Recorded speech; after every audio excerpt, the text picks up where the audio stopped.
So this is the last few slides from the previous week, and this is the broadband and baseband multiplexing that is being used in telecommunications. All right. Now, let me read some of it and elaborate on things. Broadband internet service is the most used form of internet access because of its high access speed. We'll take care of that. It is offered in 4 different forms: DSL, fiber optic, cable, and satellite. This is the internet service that is being available to us as the consumers right now. This is the year is 2022. I'm just saying that because maybe this video is going to be dug up in archives 5,000 years from now. So now, at least they will know what year this was. All right. Okay. All right. So notice that I say broadband. Okay. Internet service is the most used form of internet access. What's a broadband? All right. The old dial-up connection is the only non-broadband internet service available. And even though it is cheaper, most internet users are moving towards the broadband. Wow. Very rarely you're going to see a dial-up modem. Now, dial-up modems are still being used as backup service. However, broadband is it. What's a broadband? Remember when we were talking about the coaxial cable, and the coaxial cable would have a bandwidth? Let's say, where is one of the first coaxial cable, da.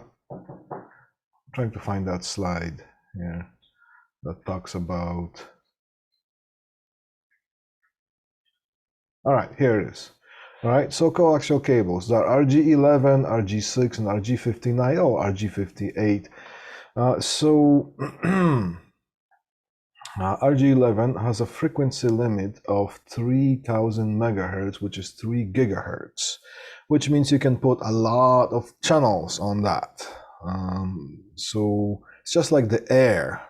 From certain frequency to a certain frequency, there's a channel, whatever it is, of radio.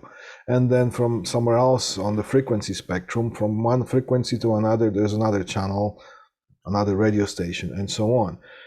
So you can play with the frequencies and the bandwidth of certain channels, as long as you're within 3000 megahertz. So this is the upper limit of 3000 megahertz, or 3 gigahertz, which is RG11. Now RG6 and RG59, you're talking about 1 gigahertz. Right, so 1000 megahertz. That's a lot of, you can put a lot of channels, and you can see here 5 megahertz up to 3500 megahertz. These are the frequencies that are being used, and there's channels in megahertz: 457 megahertz, 1002 megahertz, 1002 megahertz. So different channels, like for example, in VHF, very high frequency, channel 2 of the television used to be 54 to 60 megahertz. So that channel 2 would take 6 megahertz bandwidth, and then later on will be from 60 to 66 megahertz. So you would take on 6 megahertz, or so on. Now, if you can transmit TV channels like that, so basically the TV set would tune into a certain channel that would be within those channel bandwidths, right? That means you can also transmit internet signal, and this is in an analog form. It's a digital signal, but it is transmitted or modulated in an analog form. How can I explain this? It's just like transmitting digital signal in terms of tones, for example, over the radio frequency. Right? So it used to be a long time ago. On TV, there would be, I'm not sure if somebody knows what the Commodore 64 was or is. There's still some enthusiasts or for vintage equipment. It's kind of quite nostalgic, right? There would be some educational programs transmitted through TV. And at the end of certain programs, there would be a code transmitted. So you could record that with your tape recorder or tape deck, right? With a microphone through a TV, and it would be just a bunch of tones, just like that, right? And then you could put that cassette, because it was the tape, you could insert that into your tape deck and play it back and transmit this thing onto your computer, and the computer would, the Commodore 64, for example, would decode that information. So it's the same thing, right? So now, when it comes to broadband, that means that you could transmit many channels over one medium, or over one, yeah, you can say over one medium. Right? It would be air, or in our case, it would be, cable. Or it could be, or cable, which would be the coaxial cable, or it could be DSL, which also is a broadband, because you can put many different channels onto that. It's a communication consisting of different channels allocated, so you can transmit internet signal through that, or fiber optics or optical fiber. Right? What does that mean? Again, broadband. That means you can put all the frequencies, the whole spectrum, like for example, all the TV channels. When there was a time that the cable TV was present. So in the cable TV, all the channels were present on that cable. It's just from whatever the low frequencies to high frequencies, but they were all present at the same time, at all times, in that cable. All the frequencies were there. What you would do with the TV set or a television set, you would use a tuner to tune into those specific frequencies. And you would just catch them out from that cable. So I'm not sure, you probably don't remember that because you guys are too young right now. But I remember when there was a cable TV service, when we used the remote control, when we flipped through the channels would come on instantly. It was just like, boom, boom, boom, the channel will be there, right? Now, when you flip through the channels, when it's serviced in the digital form, you flip and there's about half a second before the next channel appears. There's a question. What makes one channel different from another channel? It's the frequency allocation.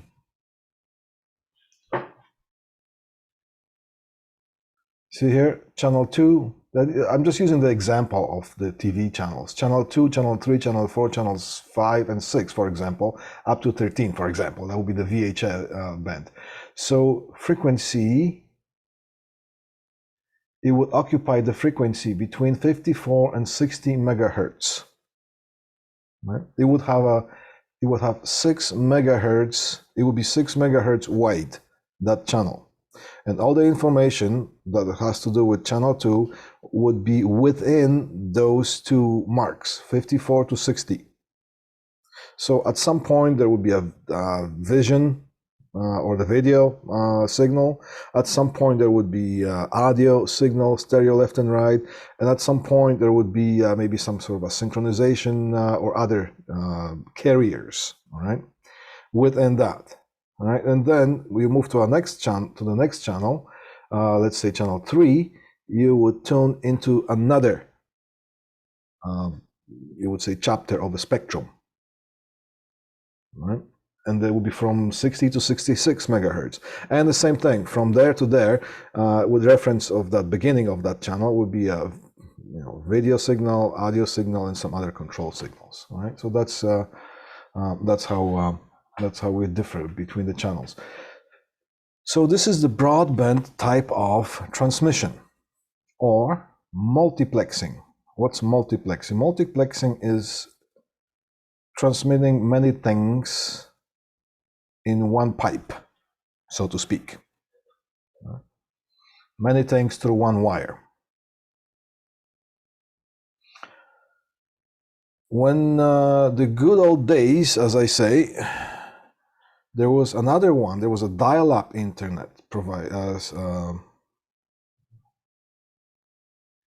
dial-up service. You would connect the modem to the phone line, and once you wanted to use the internet, that modem would pick up the phone line and use it as a phone line. It would dial up a number to some sort of a service provider, and it would just use the internet. But at that time, that if there was only one POTS line in the house, that telephone line was occupied. It could not be used. Now, when it comes to DSL, it's not a dial-up, it's a broadband service. That internet signal is superimposed onto that pair of telephone cable, pair that's a telephone line. So you could use the phone at the same time, and somebody else is using the internet, and they do not collide with each other. It's a broadband type of a solution. Multiplexing, cramming things into one sort of pipe and just pushing them through, and you are encoding on one end and decoding on the other end. Encoding means just like a funnel thing. You throw everything at once there, and then decoding would be just fishing things out that you're interested in, which would be in the terms of a tuner, right? So there's a broadband kind of a service. So when it comes to internet, DSL is one of that. It says digital subscribers line. That's what DSL stands for. Fiber optics and cable and satellite. Now, Ethernet signal type is digital. Ethernet and internet, right? Here's a modem.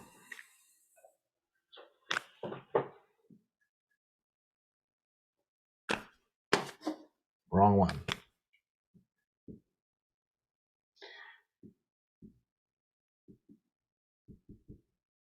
I just broke that word. So it's a modem, modulation, demodulation box. Here is the internet signal.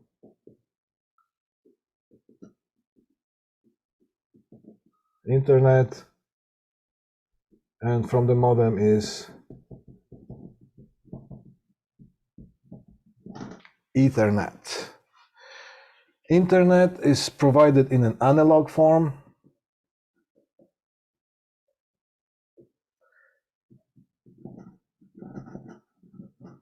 And internet from the modem is going to our house in this being distributed in the digital form. Right? The internet signal, which is the analog form, uses broadband transmission or broadband multiplexing. The Ethernet that is inside the house coming from the modem takes form of a time division multiplexing, and we'll take care of what the differences are between the two. So what did I say here? Ethernet signal type is digital, which is on one side of the modem, it's inside of the modem, inside the house. Best delivery, time division multiplexing, which is the baseband transmission. Internet signal is analog. Best delivery is frequency division multiplexing. See, we're looking at different frequencies. All the frequencies are present at the same time, and at the end, at the other side of the tuner, of the box, the tuner tunes into whatever frequency you want to listen to. Now, broadband and baseband. Here is a representation of a broadband. Here's the multiplexer and demultiplexer. Multiplexer is a combiner.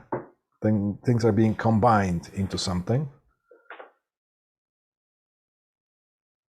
And there's a question here, is it harder to carry a channel with higher frequency? Well, yeah, we actually had it on the test. Remember the attenuation and the tilt and the slope on the radio frequency amplifier, RF amplifier? Yeah, the higher frequencies are attenuated or deteriorated easier because they don't have so much energy than the low frequencies. Right. So let's just look at this thing here. Here's a multiplexer. So there are different type of inputs. There are different channels being fed into the multiplexer. And the multiplexer combines them all and sends them on one cable. And this cable contains channel 1, 2, 3, and whatnot. That could be 100 channels. The demultiplexer does the other thing.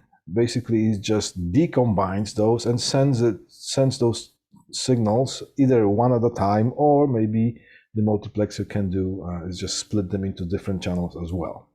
So this is the broadband transmission. All right, let's see what I wrote here a couple years ago.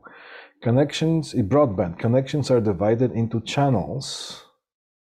Each channel occupies a space within all the spectrum of the media, which is cable, that the cable can handle. So the cable has to handle a lot of frequencies, has to be able to handle a lot. So the bandwidth of that medium that transmits broadband has to be high or wide. All channels are injected into the medium at the same time. Communication between devices is established through tuning to a specific frequency division multiplexing, that is called. Right. Now let's take a look at baseband. In baseband, there is no channel division. Right. Each communication link occupies all the bandwidth that the medium can handle. Each communication link waits its turn to talk at the same each communication link waits its turn to talk in the time sharing manner. It's all going to make sense. No tuning is involved because the signals are not assigned to channels. We're talking about time division multiplexing versus the frequency division multiplexing. How does that work? Instead of having all the channels at the same time at that medium, which would be a cable, for example. So in this case, the bandwidth of that medium or cable, for example, has to be high, or wide. It has to be wide bandwidth. It has to be able to accommodate a lot of channels. When it comes to time division multiplexing, coffee beans, the multiplexer and the demultiplexer work a little bit different. They don't work as a tuner, but they're assigning a certain amount of time per each, you could say, data.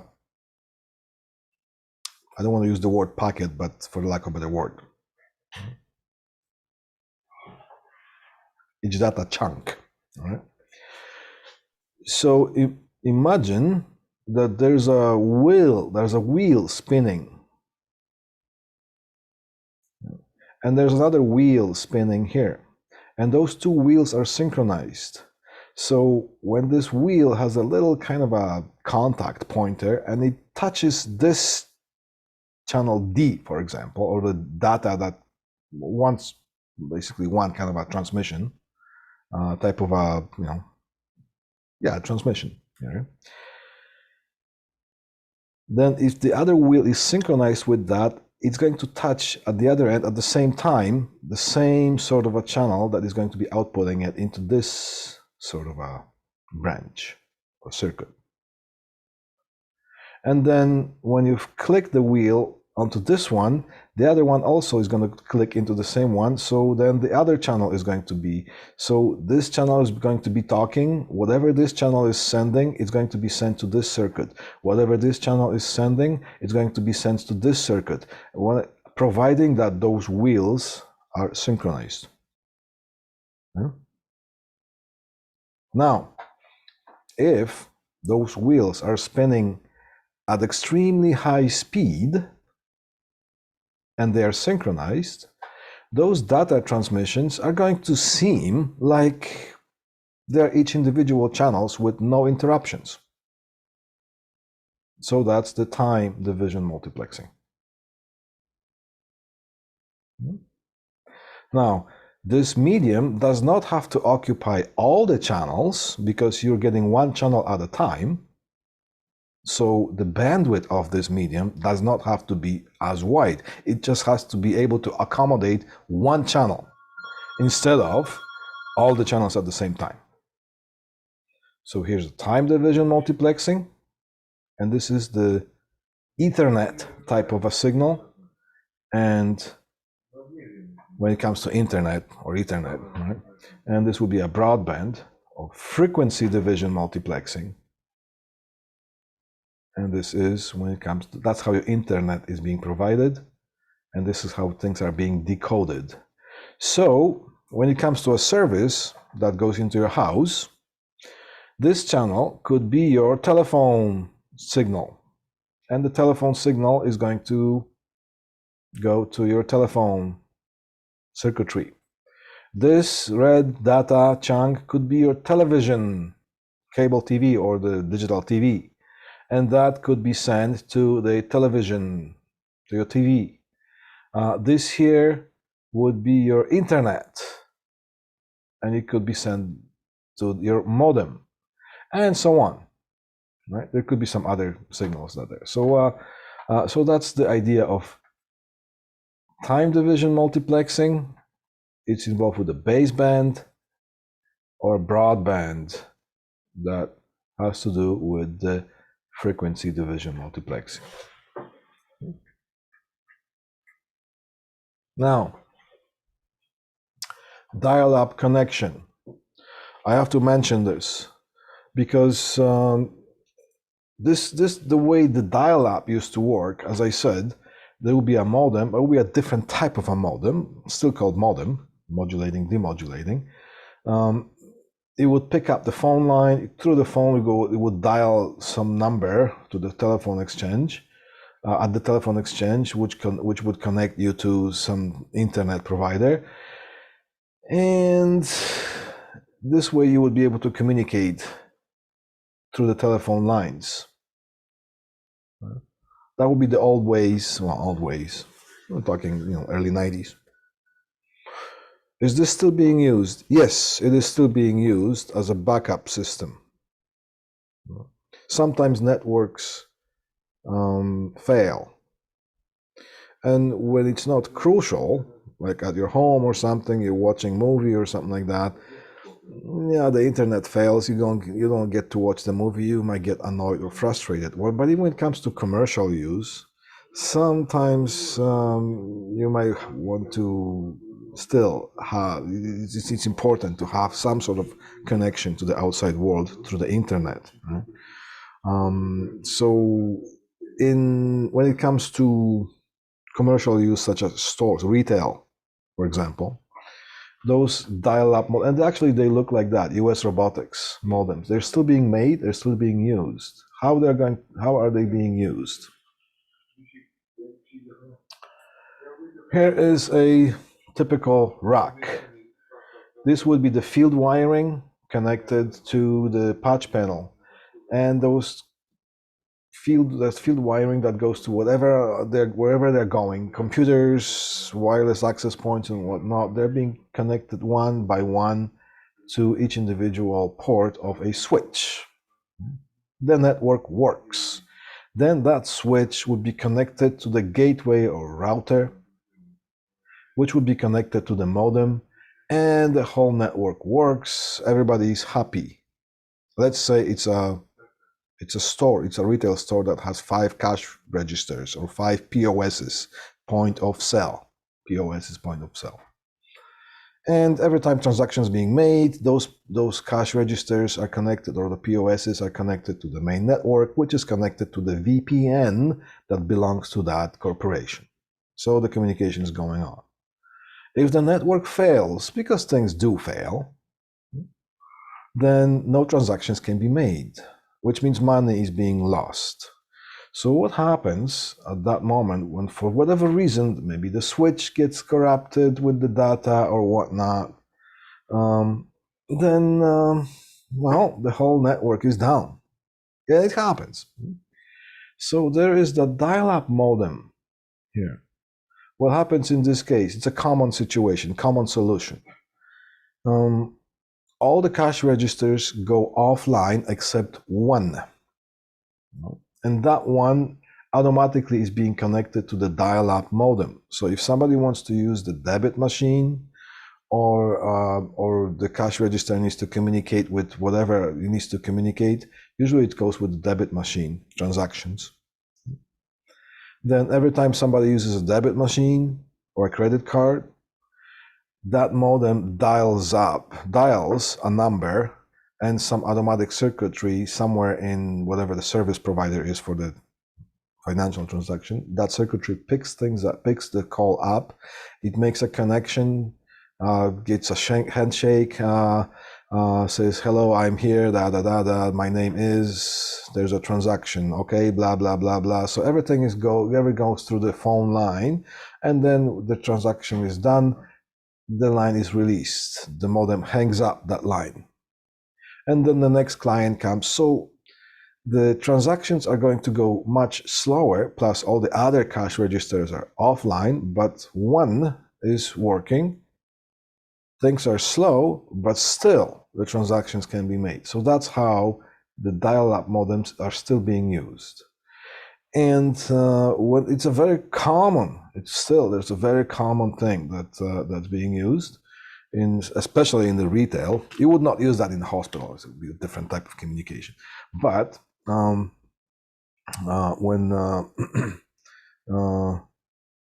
when things are implemented in the retail industry, that's a very common thing. And quite often, there are service calls, like a maintenance service call, preventative maintenance service calls. Every store that has those, and a lot of the stores do have that, there would be periodical, regular service calls just to make sure that the dial-up modem still works.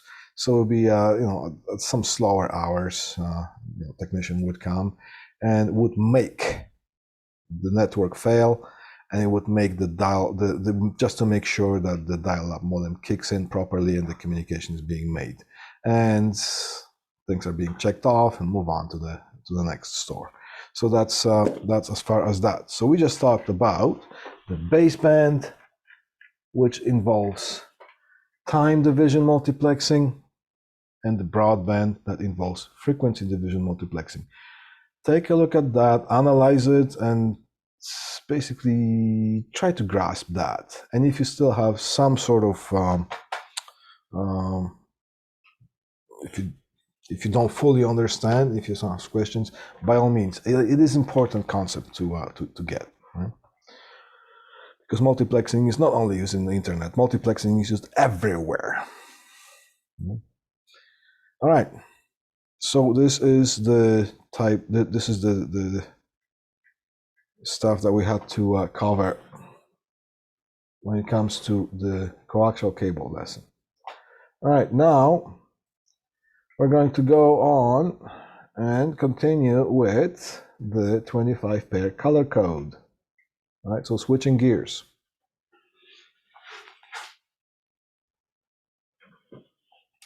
This is what a 25 pair cable looks like.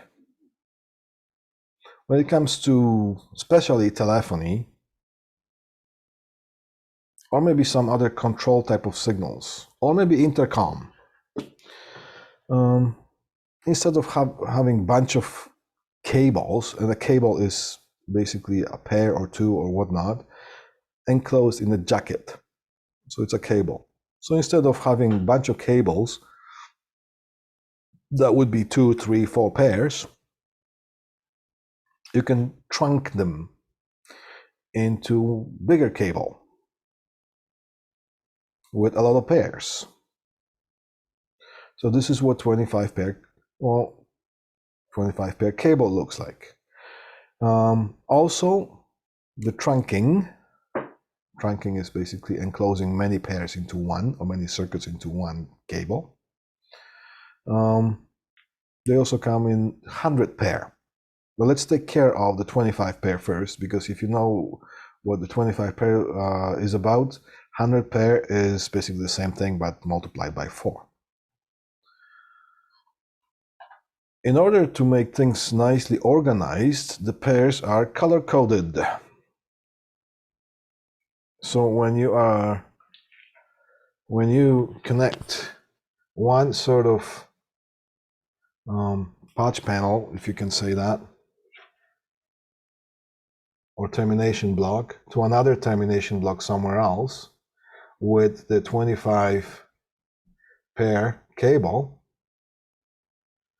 you know that if there's that termination block, that pair 1 is going to be pair 1 here, and pair 2 is going to be pair 2 here. If you are having 2 or 3 cables, you can trace them easily, even if you lose the labels. But if you are dealing with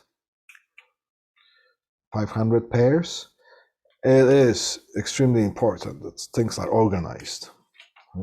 That's why. How are those things organized? So let's take a look at the 25 pair cable. Now, 25 pair cables, mostly we're going to see in Cat3, which is in data communications, borderline or obsolete already, but still is being used for other things. Like, for example, some sort of control wires, or in telephony as well. Then you can also have Cat5 cable, or the Ethernet cable, in 25 pair configuration, or 100 pair. Differences. Well, you can see right away that Cat3 has a little bit of twist. It needs to have it in order to prevent the electromagnetic field buildup, which could cause interference by induction. We will talk about that too later. The Cat5 or Cat5e, for example, it has a tighter twist. Right. Let's talk about how those pairs or the color code is organized. We have dealt with already when it comes to our labs, and maybe, well, yeah, there's a couple more groups that are still waiting for the labs. We dealt with Ethernet cable, and remember we had blue, orange, green, brown pairs in the Ethernet cable, which is the blue computer cable. And the first group is white. So the Ethernet cable uses the first 4 pairs of the 25 pair color code: blue, orange, green, and brown. And each pair consists of blue or solid color and something that's called a striped color.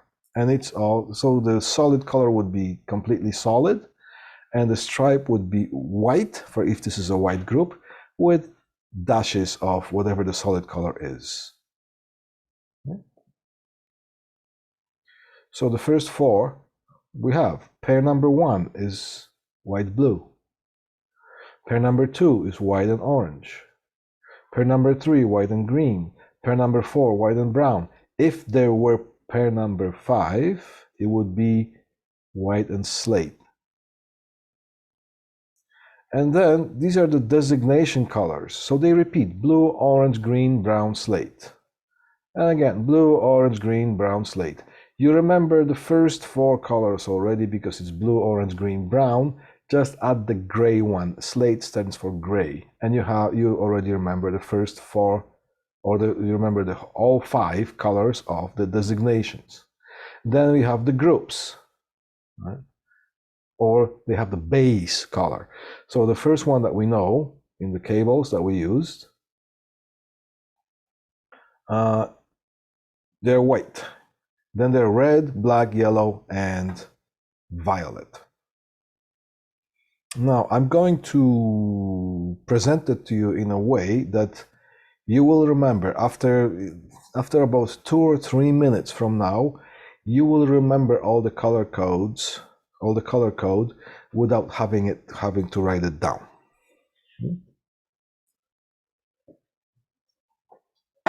Well, the designation colors repeat. See, blue, orange, green, brown, slate. Blue, orange, green, brown, slate. Blue, orange, green, brown, slate. Blue, orange, okay, got it. All right. Then there are groups: white, red, black, yellow, and violet. How do we remember the groups? I wonder if I could. No, I can't. I was going to cut this off here at the top half. So ignore the top half of this and just concentrate on the groups. White, we already remember because the cable, when you strip the data cable, you get the white group there. So that's easy. And then use the Canadian colors. Next one comes red. We're in Canada. We're using Canadian colors. If you were in Switzerland or Denmark or Germany or wherever else, too bad. You still have to use the Canadian colors. Right? So white and red. Right. Now the next, let's take a look at the next 2. I'll give you a little rhyme here. Black and yellow killed a fellow. Remember that little rhyme? You might not know that rhyme here, but in southern states, Texas, for example, there is that type of a snake. It's called a coral snake, and it has rings, colors, rings, right? Yellow, black, and red. They exchange. If they are arranged in a way, because there are 2 types of snakes. One is the very poisonous snake, quite extremely poisonous snake. They tell you to not walk on the grass, not because they want to keep the grass untouched, but because there could be those little buggers hiding there, right? And they could bite you. So that's why they wear those cowboy boots. So there's another snake, I forgot the name of the other one, that pretends to be the poisonous one, but it has the rings arranged in different ways. But the coral snake, those rings are arranged that the black and the yellow meet. Is it scarlet king? Oh, thank you, scarlet king snake. There we go. But the coral snake is that those rings are arranged that the black and the yellow rings, they interface, they touch each other. So they have a little rhyme for the elementary or kindergarten kids to learn to avoid those snakes. When you see black and yellow, stay away. That means this is the bad snake, right? So they have that little rhymey thingy, right? Black and yellow killed a fellow. Right? So here is the black and yellow. So first color is white, because we already know that. Canadian colors, red, and then we go black and yellow killed a fellow, and violence is the last thing that we ever need. And violent sounds like violet is the last color. And each group has blue, orange, green, brown, slate. Blue, orange, green, brown, slate. Blue, orange, green, brown, and so on. Right? So white, Canadian colors, and red. Black and yellow kill a fellow. Violence is the last thing we ever need. 5 groups. 1, 2, 3, 4, and 5. Each group has 5 pairs. 1, 2, 3, 4, 5, and so on. 5 times 5 is 25, hence 25 pair cable. And it looks like this. All right. A 25 pair color cable is made out of a 25 pair bundle. You strip the jacket, and we will do lab. We will terminate one of those onto something that's called a BIX frame.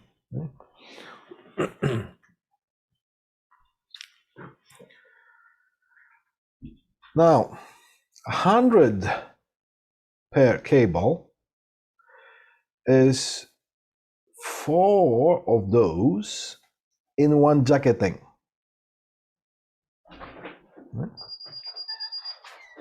So 100 pair cable is made of 4 25 pair cable bundles. Each bundle is identified with a binder.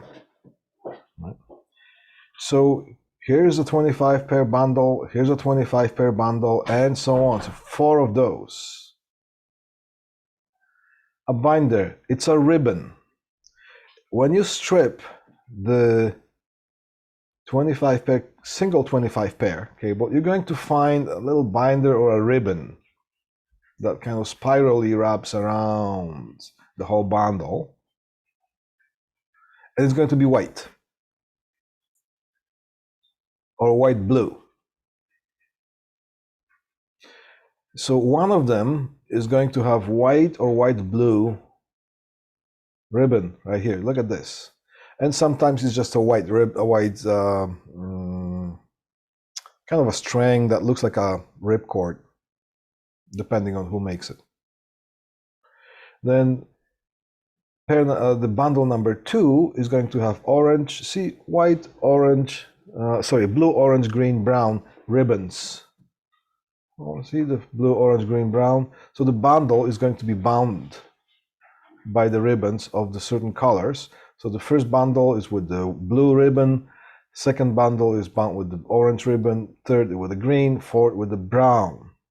Now, when you strip the cable, 100 pair cable, you gotta strip it very carefully because you want to keep those bundles intact. What happens is that you separate one bundle from the rest of them, you catch the ribbon and you tie it around that bundle. And then you separate another one, you catch the ribbon, you tie it around that bundle, somewhere here, and so on. This way you know which bundle is which, because if you lose those binding ribbons and you just let them go, they're going to mix within each other and you will not know whether that white-blue pair is from the first bundle or from the third bundle. Right? So that's how the 100 pair cable is organized. Multi-pair links, telecommunications, usually in applications, all right? Example 1, yeah, all right. Example number 1, multi-pair links in telecommunications, usually in telephony. This is something that is called a BIX frame, and the lab after the next one is going to be just a single lab, and we are going to strip, every one of us is going to strip a 25 pair cable in a certain way, and terminate it using the BIX punch down tool instead of 110 punch down tool in this way onto a BIX frame. Those 25 pair cables are being terminated on the BIX frames. They look like that on the BIX termination strips. Those termination strips are being inserted into the BIX frames. See, there's a bunch of those here. 25 pair cables, BIX termination fields. And once they're being terminated, that wafer or the termination strip is being flipped around so the front becomes the back. So you could see here to terminate it from the front first, then you flip it around so the front goes to the back, and you can pick up those pairs from the other side. In order to use a cross-connect cable to cross-connect whatever that pair is to another pair that goes somewhere else. So this is called a cross-connect field.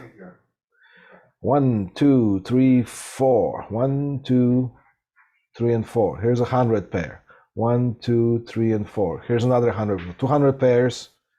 and here's a 50. 250 pairs are in this type of very efficient way of organizing the cables.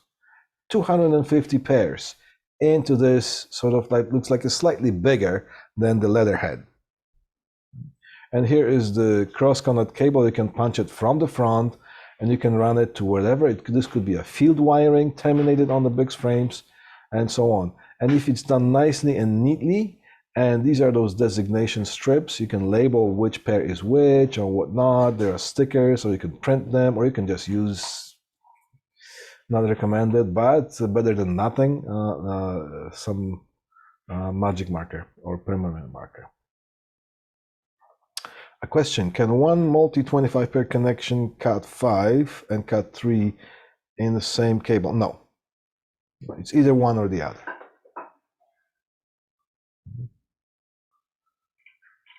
All right. Other type of applications, did I say? All right. And we do have a phone system like that in our class. Here's one type of a connector. It's called RJ21X. Remember, RJ stands for registered jack. It looks like this. You can walk up to it, you can unplug it, you can plug it back in, and through the 25 pair cable, it is connected or terminated onto a termination strip, which can be inserted in one of those frames. And the telephone system, this is a small telephone system, it's 3 by 8. It can accommodate 3 telephone lines, and you could have 8 extensions coming out, usually used in a small business scenario.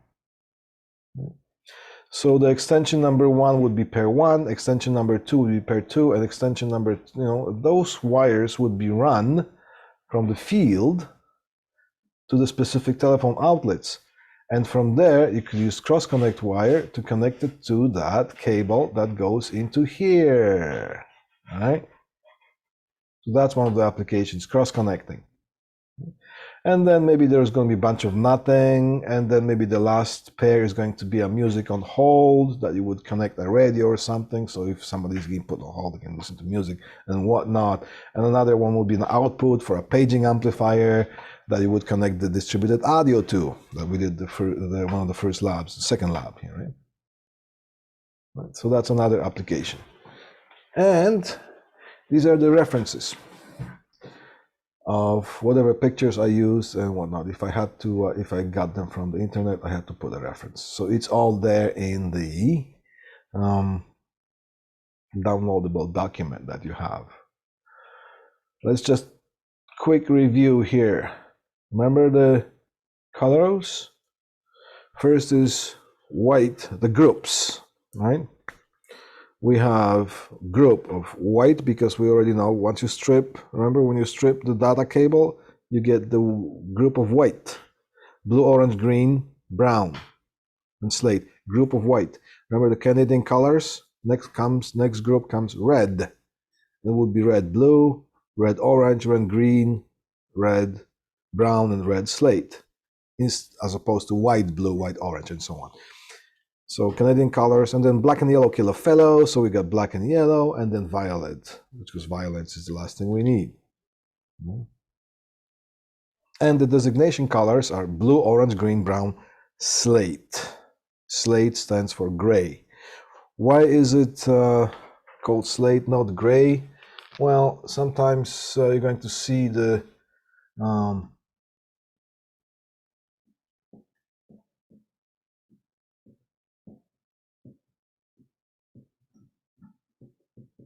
blue, orange, green, brown, slate, 3-letter designations. It kind of looks neat, right? Yes, it's blue with the E at the end, but if you use the 3-letter designations, everything is like nice in 3 letters, so it looks better, right? You're going to see that in the documentation. Blue, orange, green, brown, slate, green. If you wanted to call it gray, would be something like that maybe. So GR and GRY, and sometimes the documentation gets smidged with other things. So the green and gray could be confusing. So that's why my guess is that's why the gray was named as a slate. All right, so now when it comes to the 25 pair cable, we're going to do a lab. And excuse me, I'm pretty sure that we all have noticed that, excuse me, when it comes to the labs, I'm sending you the demonstration videos. If you watch the videos, you're okay. If you don't watch those videos, you are okay not. Right? So please watch that video. This 25 pair cable termination video is a little bit lengthy, but if you put me on the 1.5 times speed, you are going to make me talk faster, and it's going to take less time.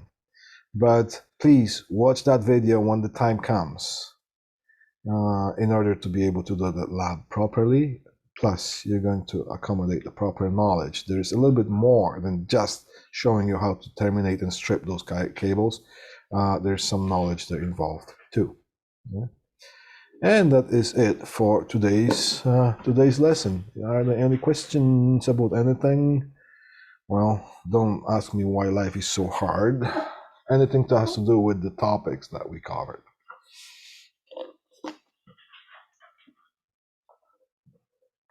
If not, we're going to wrap things up. Will it be with the punch tool? Yes. Yeah. With the punch tool, that's not the next lab. The next lab, we're going to make a patch cord. We're going to use the Ethernet plugs instead of the jacks. So we're going to make a patch cable, and we're going to use some other type of termination connectors. We're going to use the connectors, and we're going to use the B-type connectors. But if you learn how to use the B connectors, you pretty much are going to be able to handle most of other ones. All right. And yes, the big punch, because the 25 pair, we're going to terminate it not onto 110, because 110 is a system. 110 is an isolation displacement connector, IDC. And this is the one that we used, we're still using in this lab that we're continuing right now when we're terminating the jacks. One is the toolless, and the other one is the 110 platform. So we're doing 2 labs at once this week. Next, when we do the 25 pair, we're not using 110 termination. We're going to be using something that's called BIX, B-I-X platform, and it has it's also same thing, but different. It's isolation. It's IDC, isolation displacement connection, but the connector and the punch down tool have slightly different shape. And if you're using BIX, you should use the BIX punch down tool. When you're using 110, you should use 110 punch down tool. You cannot exchange those because you're not going to make a proper connection. It's just the physical shape of those things. Right? And those, we have the 110 punch down tools, and they're being provided for you to during the lab. And when we do the BIX termination, we also have the BIX punch down tools that you'll be provided with. Okay. All right. That's pretty much it for today. And we continue with the labs. And just don't forget to look at the time course timeline, or our timetable, course outline, in order to see what's coming up next, which lab we're doing and whatnot. Sometimes we get derailed and thrown off the schedule a little bit so far, and I think it's going to stay that way. So far, we're right on the ball and we're following the schedule. All right. Have a good day, guys, and thank you very much. And I'll see you when I see you.